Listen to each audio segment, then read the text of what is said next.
Margaret stood in front of the full-length mirror, adjusting her pearl necklace for the third time.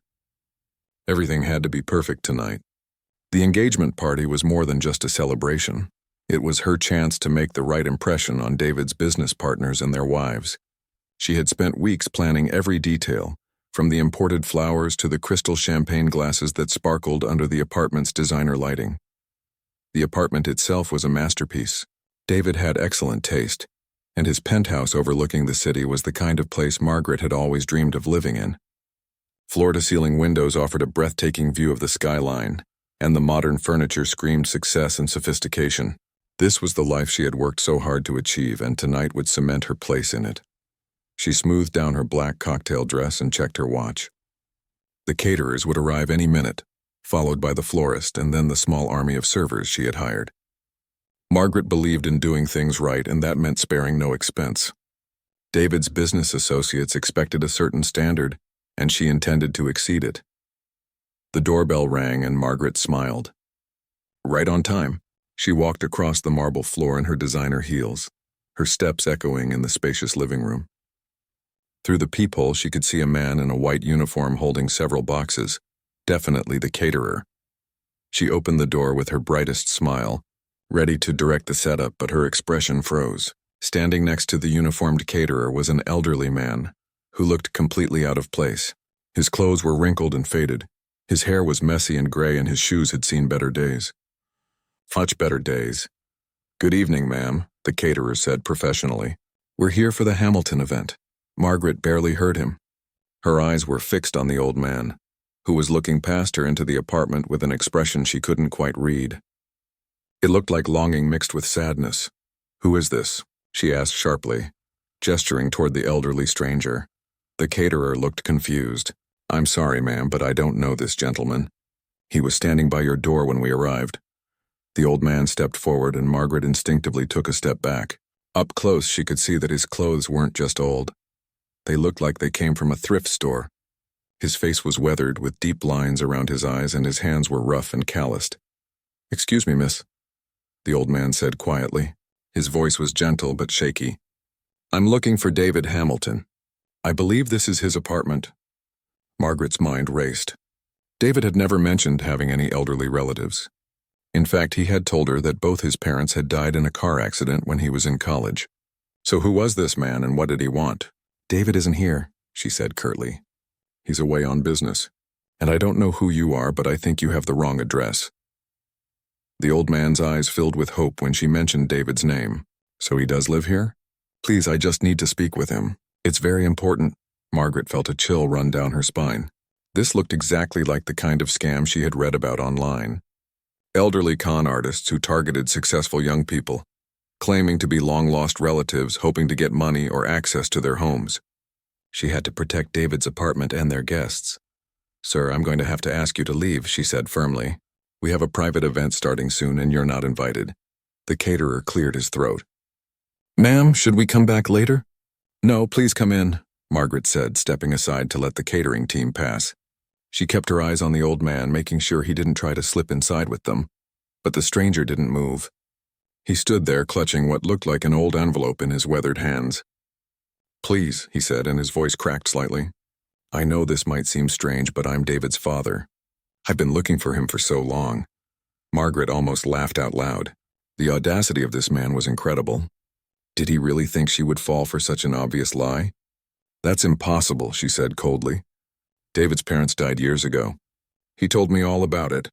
So whatever game you're playing, you can stop right now." The old man's face crumpled as if her words had physically hurt him. No, that's not true. There was a misunderstanding, a fight, but I never died. I'm his father. Look, I have pictures."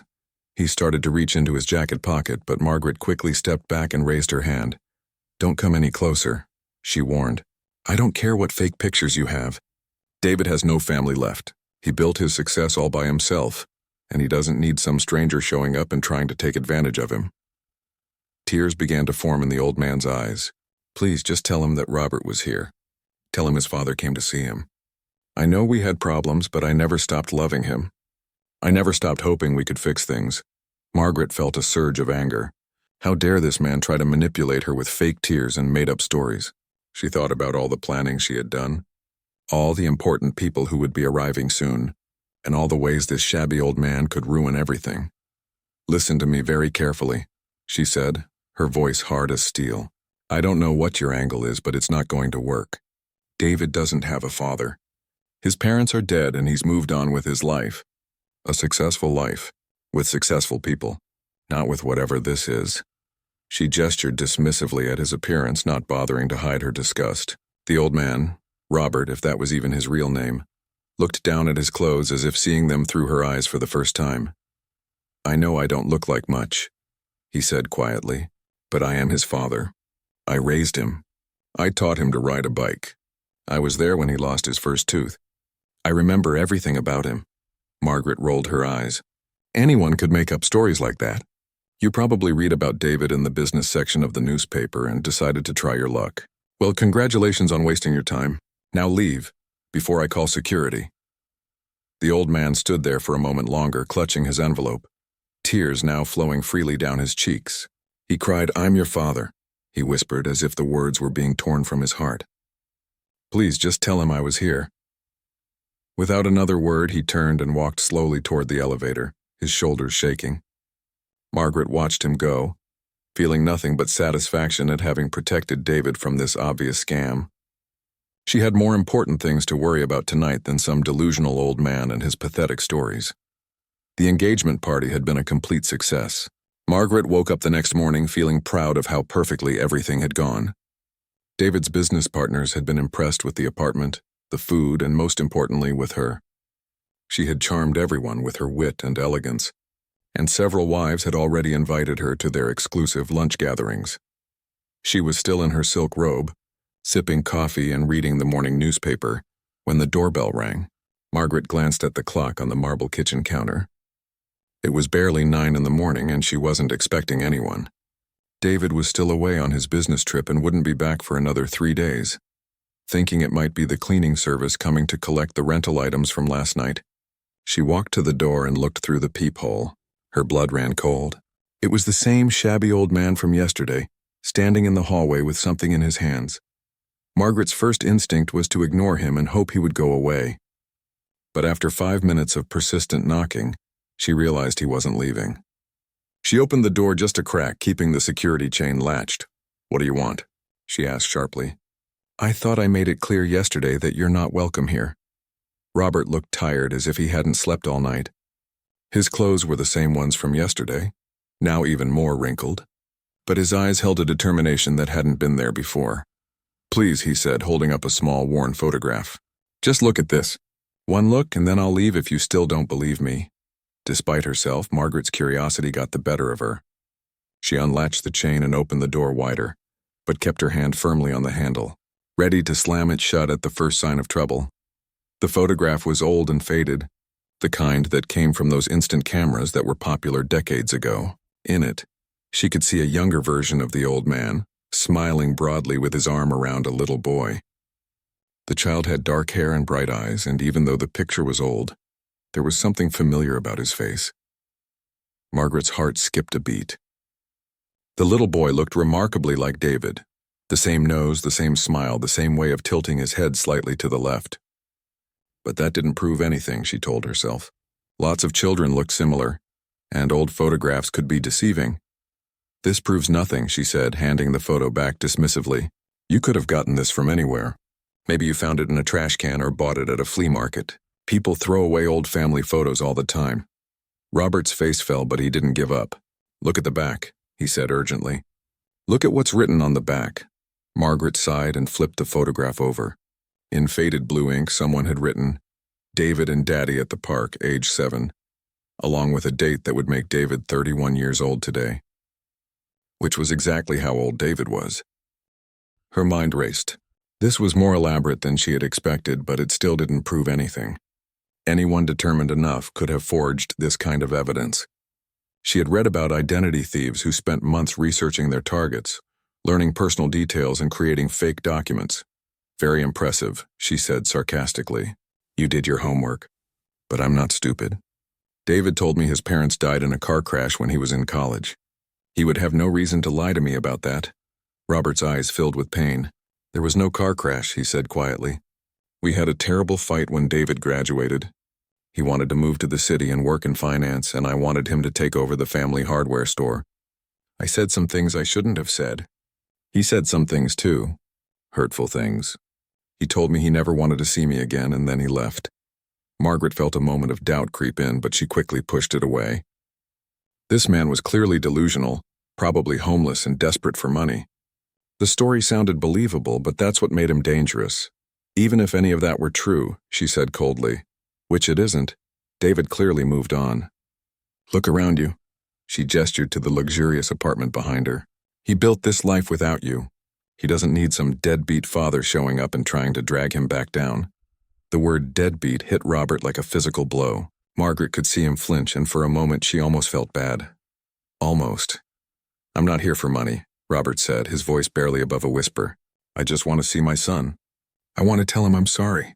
I want to tell him I'm proud of what he's accomplished. Margaret laughed, a harsh sound that echoed in the hallway. Proud? You should be ashamed. Look at yourself. Look at how you're dressed, where you probably live. Do you really think David wants to be associated with someone like you? She was getting warmed up now, her voice growing louder and more cutting. David is successful because he left his past behind. He associates with important people, wealthy people, educated people, not with whatever you are. Robert took a step back as if she had slapped him. I may not have much money, he said, but I'm still his father. That has to count for something. It counts for nothing, Margaret snapped. Blood doesn't matter. Success matters. Status matters. And you have neither. By now, her raised voice had attracted attention. Mrs. Chen, from apartment 12B, had opened her door and was watching the confrontation, with obvious concern. Mr. Williams from across the hall was also peering out, probably wondering if he should call security. Margaret realized she had an audience, and that gave her an idea.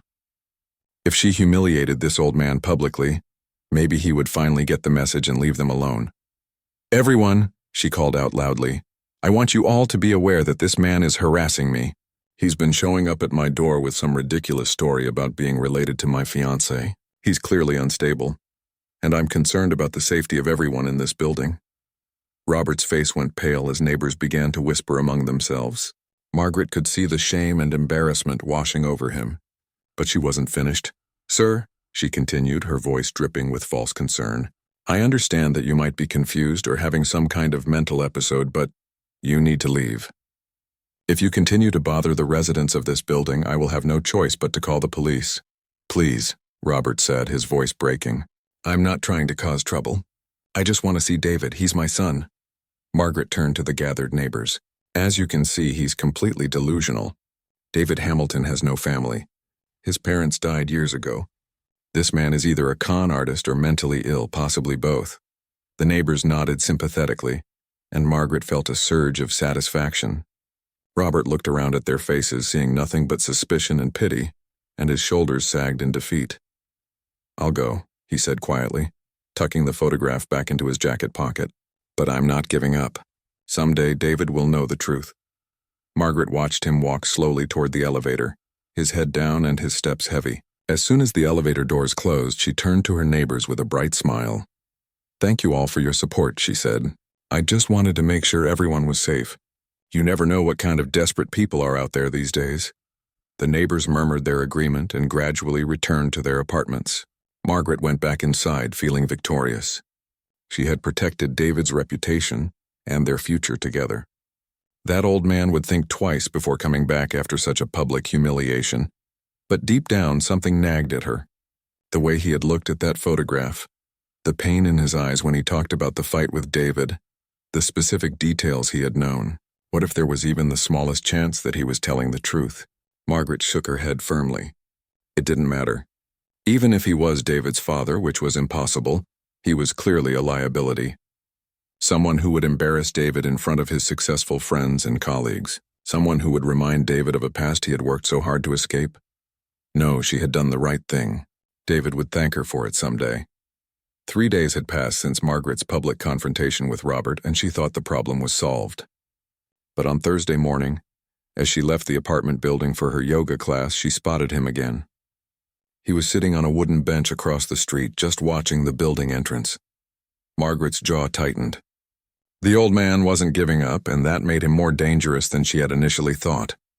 She pulled out her phone and pretended to make a call while studying him through her designer sunglasses. He looked even worse than before. His clothes were more wrinkled, and he seemed thinner, as if he hadn't been eating properly. She walked briskly to her car, hoping he wouldn't notice her.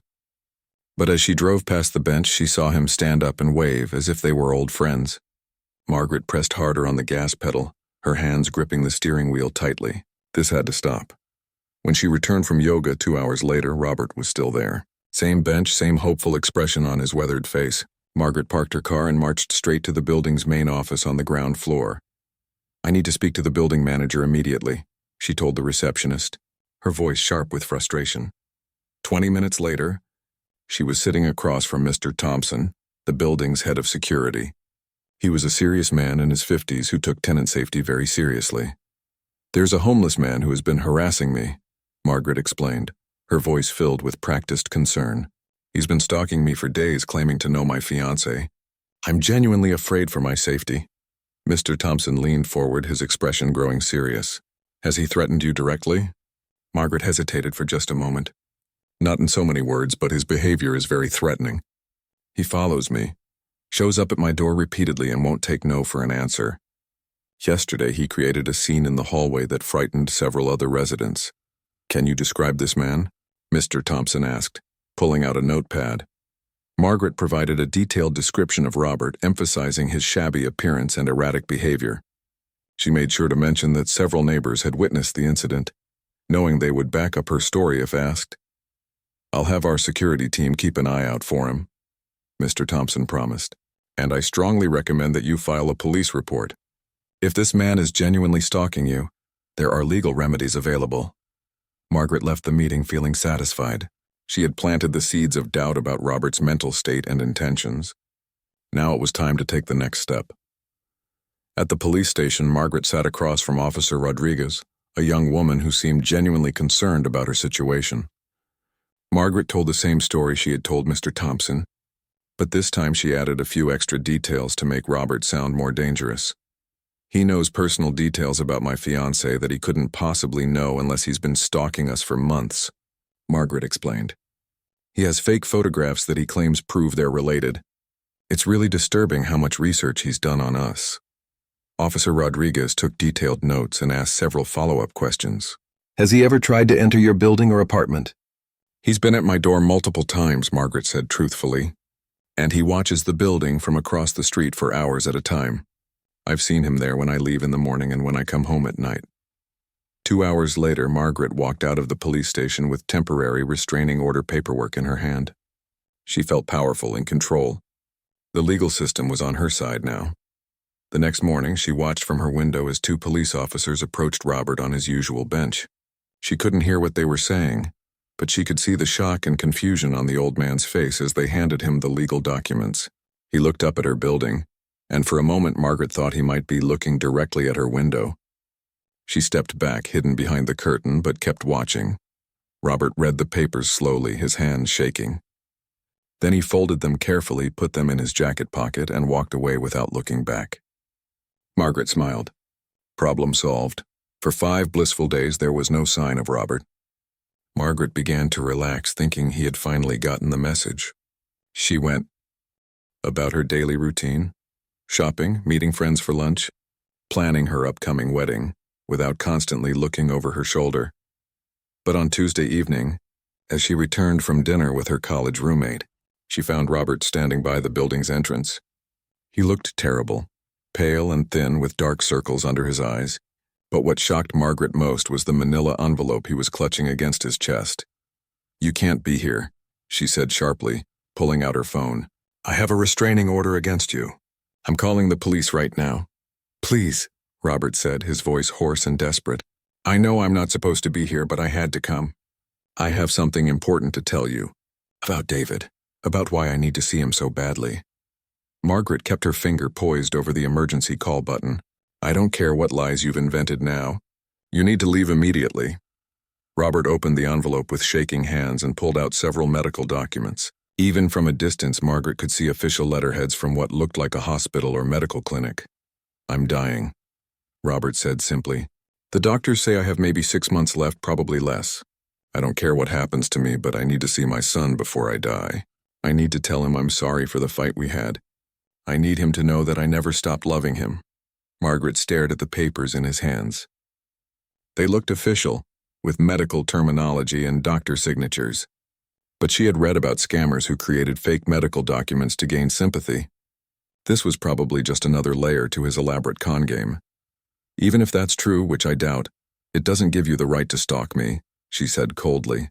"David made his choice years ago when he told you he never wanted to see you again. Maybe you should respect that choice." Robert's face crumpled as if she had hit him. He was just a young man angry about our fight.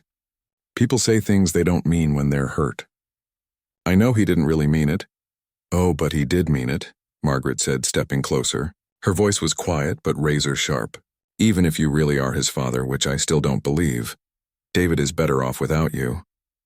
Look at yourself. Look at what you've become. Do you really think he wants to be reminded that he came from this?" She gestured dismissively at Robert's appearance, and he looked down at himself with shame. "You're an embarrassment," Margaret continued, her words calculated to cause maximum pain. "David has worked so hard to build a respectable life, to associate with successful, educated people. And you want to drag him back down to your level? You want to remind everyone where he came from?" Tears were streaming down Robert's face now, but Margaret wasn't finished. "If David knew you were here, harassing his fiancée, causing scenes in his building, he wouldn't just be disappointed. He would be ashamed. Ashamed that he shares your blood. Ashamed that you're too selfish to leave him alone and let him live his life in peace." Robert let out a sound that was half sob, half moan. The medical papers fell from his trembling hands and scattered on the sidewalk. He dropped to his knees trying to collect them, but the wind caught several sheets and blew them into the street. Margaret watched with cold satisfaction as the broken old man crawled around on the concrete, desperately gathering his scattered documents. Some of the papers were now torn and dirty, but he collected every piece with the careful attention of someone handling priceless treasures. "Please," he whispered, still on his knees. "I'm begging you. Just tell him I was here. Tell him I love him. Tell him I'm sorry." Margaret looked down at him with disgust. "I'll tell him nothing. And if I see you here again, I'll have you arrested and thrown in jail. Stay away from us. Stay away from David. He doesn't want you, and he never will." She stepped around him and walked into the building, leaving Robert kneeling on the sidewalk, clutching his medical papers and sobbing like a child. Through the glass doors, she could see him slowly getting to his feet, his movements stiff and painful. As the elevator carried her up to the penthouse, Margaret felt a mixture of triumph and relief. She had finally broken him. The old man would never come back after such complete humiliation. David would never have to know about any of this unpleasantness. But as she opened the apartment door, Margaret couldn't shake the image of Robert on his knees, gathering those medical papers with such desperate care. The papers had looked real, official, and the way he had moved, slow and painful, as if every step hurt. She pushed the thoughts away. It didn't matter if he was really sick. It didn't matter if he was really David's father.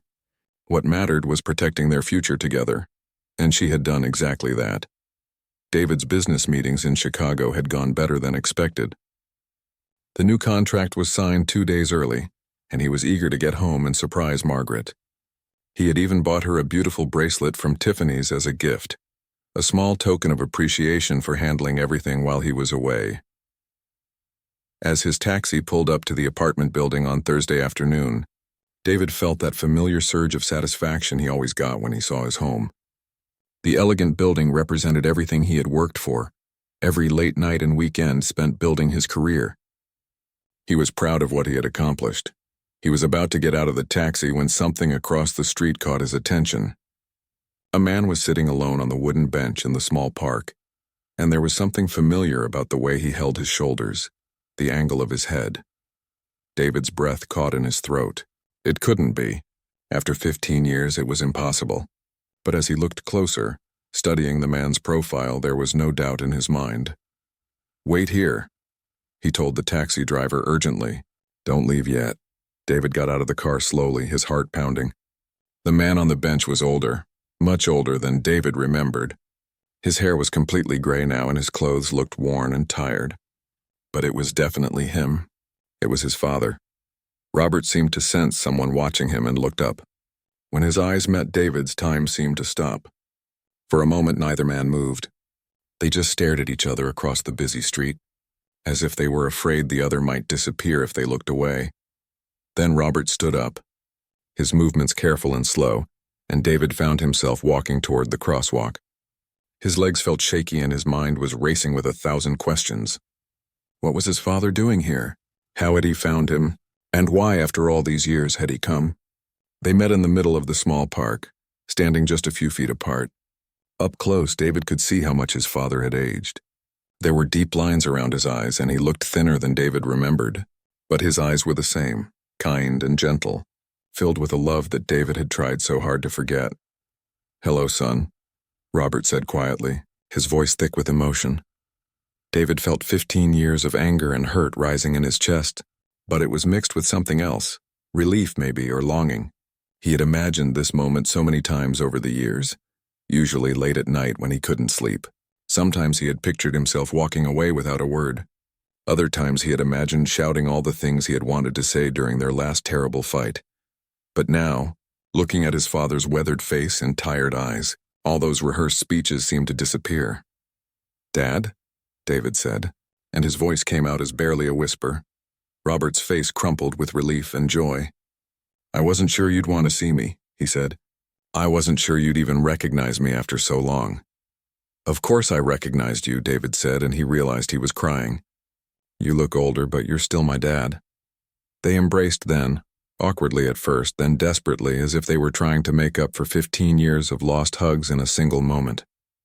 David could feel his father's thin shoulders shaking, and he realized Robert was crying too. "I'm so sorry," Robert whispered against David's shoulder. "I'm so sorry for the things I said during our fight. I was scared of losing you, and I said terrible things. I've regretted it every day since you left." David pulled back to look at his father's face. "I said terrible things too, Dad.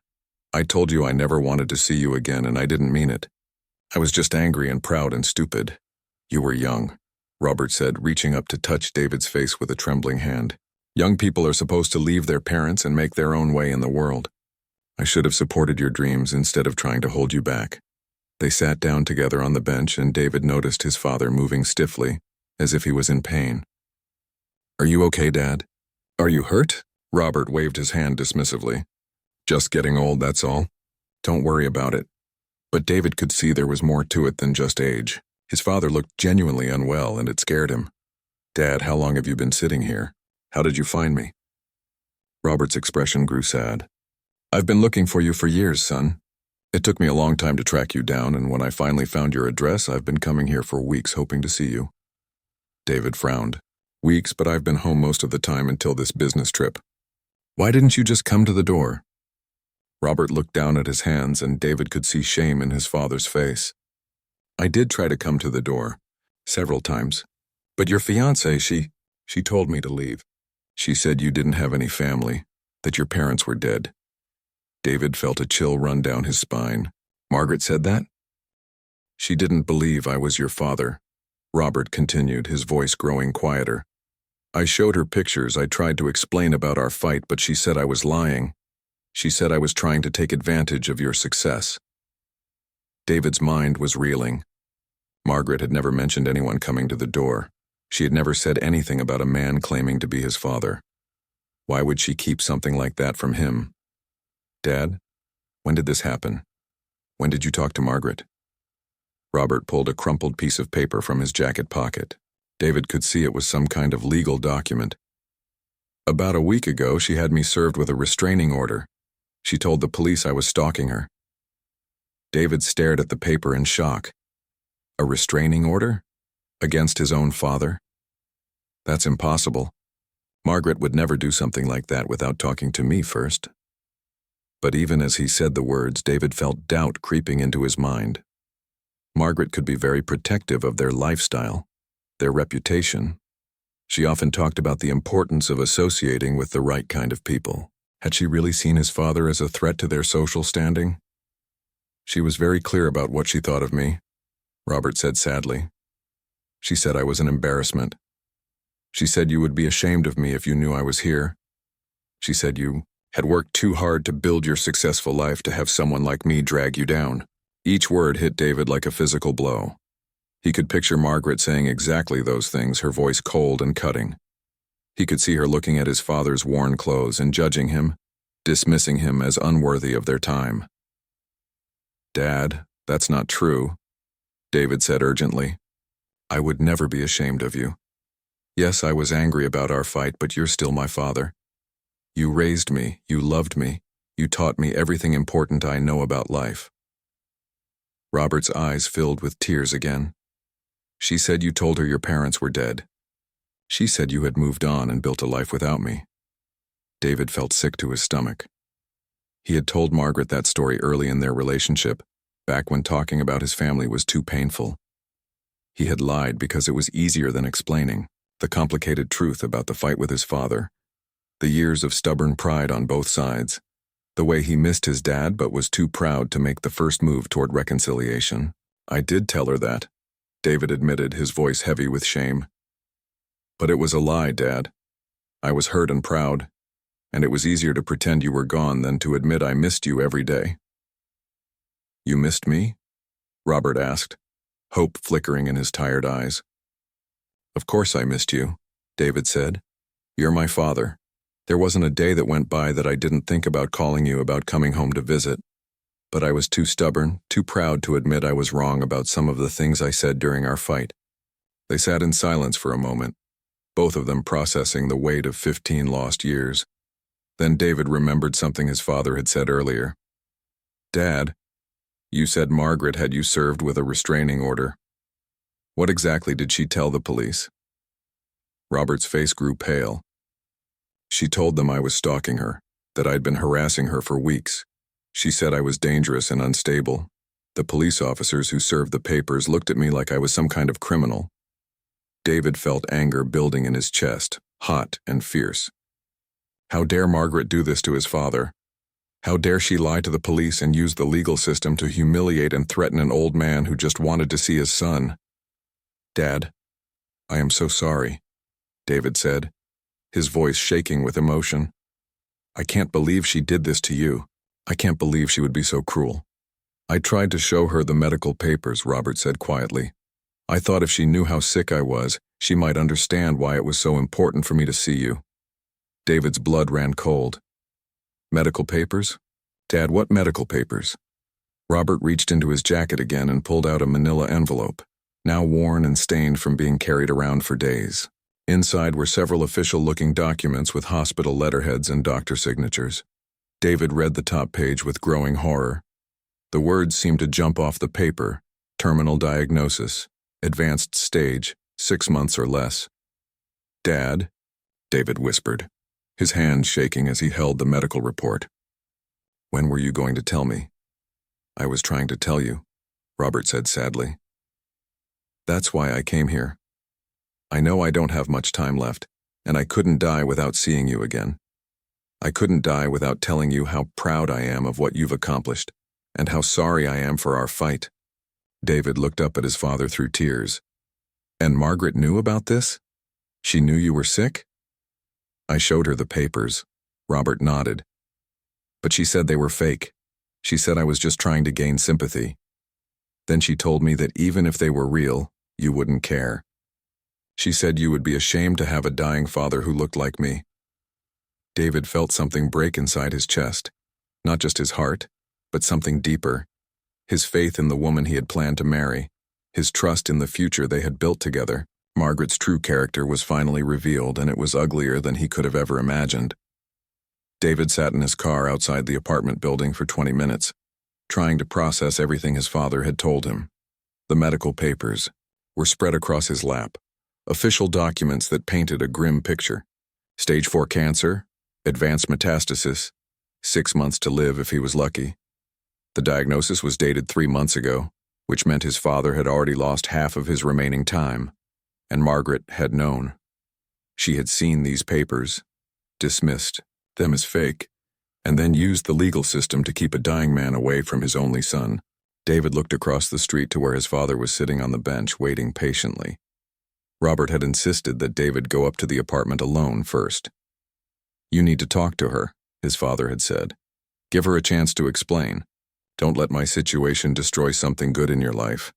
But David already knew there was nothing good left to destroy. The woman he had planned to marry was not who he thought she was. The engagement ring in his pocket, the wedding plans they had made, the future he had imagined, all of it was built on lies and cruelty. He gathered the medical papers, folded them carefully, and walked into the building. Each step felt heavy, as if he was carrying the weight of 15 lost years with his father, and the pain Margaret had caused.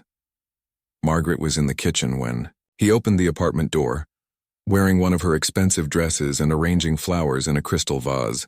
She looked beautiful as always, but now David saw something different in her perfectly made-up face, something cold and calculating that he had somehow missed before. "David," she exclaimed, turning with a bright smile. "You're home early. I wasn't expecting you until tomorrow. How did the meetings go?" For a moment, David just stared at her. She was acting as if nothing had happened, as if she hadn't spent weeks tormenting his dying father and lying to his face about it. "The meetings went fine," he said quietly, setting his briefcase down by the door. Margaret must have sensed something in his tone because her smile faltered slightly. "Is everything okay? You look upset." David pulled the medical papers from his jacket and placed them on the kitchen counter between them. Margaret's face went white as she recognized the documents. "I met someone interesting today," David said, his voice carefully controlled. "An old man sitting on a bench across the street. He had quite a story to tell me." Margaret's hands began to shake, but she lifted her chin defiantly. "David, I can explain. That man has been stalking me for weeks. He's clearly mentally unstable, and I was trying to protect us." "Protect us from what?" David asked. "From my father?" The words hung in the air between them like a slap. Margaret opened her mouth, then closed it as if she couldn't decide which lie to tell next. "Your father is dead," she said finally. "You told me he died in a car accident." "I lied," David said simply. "We had a fight when I was young, and I was too proud to make things right. I told you they were dead because it was easier than admitting I missed them every day." Margaret's carefully constructed facade was beginning to crack. "Even if that's true, look at him, David. Look at how he's dressed, where he's been living. Do you really want to be associated with someone like that?" David felt anger rising in his chest, hot and fierce. "Someone like what, Margaret? Someone who isn't rich? Someone who doesn't wear designer clothes or live in a penthouse? Someone who would embarrass you?" Margaret shot back, her mask slipping completely now. "Someone who would remind everyone where you came from. You've worked so hard to build this life, to be respected, to be successful. Why would you throw it all away for some old man who abandoned you years ago?" "He didn't abandon me," David said, his voice growing louder. "I abandoned him. And you knew that, didn't you? When he came to the door with his pictures and his stories, you knew he was telling the truth." Margaret crossed her arms defensively. "Maybe I suspected, but so what? You were better off without him. Look at this apartment. Look at your career. Look at the life we've built together. Would you have any of this if you had stayed connected to your past?" David stared at her in amazement. She genuinely believed that money and status were more important than family, more important than love. She had looked at his dying father and seen only an embarrassment to be eliminated. "You filed a restraining order against him," David said. "You had the police treat him like a criminal." "I was protecting our future," Margaret said, her voice rising to match his. "I was protecting everything we've worked for." "What we've worked for?" David laughed bitterly. "I worked for this. You just showed up and decided you wanted to be part of it." Margaret's eyes flashed with anger. "Don't you dare dismiss what I've done for you. I've helped you network with the right people. I've hosted dinners that advanced your career. I've made sure you associated with successful, educated people instead of whatever trailer park trash you came from." The words hit David like a physical blow. "Trailer park trash? Is that what you think of my family?" "Look at him," Margaret screamed, pointing toward the window. "Look at that pathetic old man sitting on that bench. Is that what you want people to think about when they see you? Is that the legacy you want?" David walked slowly to the window and looked down at his father. Robert was still sitting on the bench, still waiting patiently, probably wondering what was taking so long. Even from this distance, David could see the weariness in his father's posture. the way he held his thin shoulders.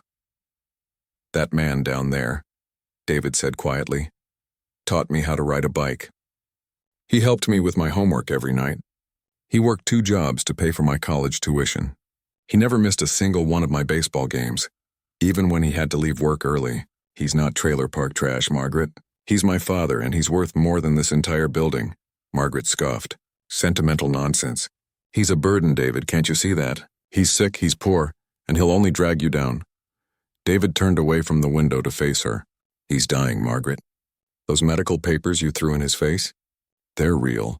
He has maybe 3 months left, and he spent what little money he had trying to find me, so he could apologize for a fight we had when I was 22 years old."